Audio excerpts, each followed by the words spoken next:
Assalamu alaikum туугандар. Англияга сезондо жумушка барам деп жаткандарга азыр Мигрант кейжинен Хопс компаниясы аркылуу официальный подбор ачылды. Бүгүн 8 декабрда саат 12-де башталган. Бул 11 декабрга чейин саат 12-ге чейин болот. Подбор уланат.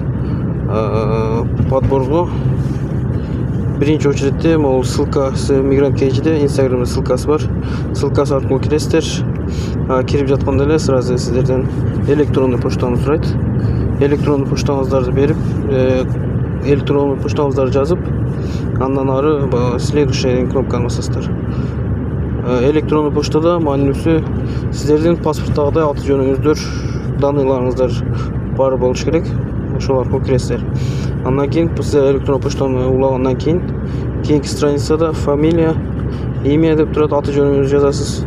Андан кийин ошол эле электрондуу почтаны жазасыз, сиздин данныйыңыз катталган. Андан кийинкиси номер телефон, дата рождения, туулган күнүңүздөрдү. Андан Бишкек деген жазсаңыздар жакшы болот. Себеби собеседование Бишкекте өтөт да көпчүлүгү. Ошол жерге жазасыздар дагы. Кийин жыныс пол деп турат, жынысыңыздарды белгилейсиздер.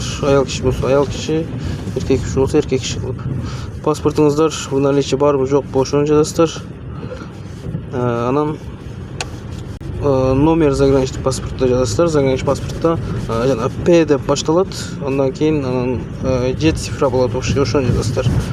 Андан кийинкиси өзүңүздөр кетесиздерби, жубайыңыздар мененби же туугандарыңыз менен кетесиздерби, ошону белгилейсиздер. Если өзүңүздөр болсо, один деп эле белгилеп коесуздар. Анан кайсыл жерде азыркы учурда кайсыл жерден толтуруп жатканыңызды жазасыз.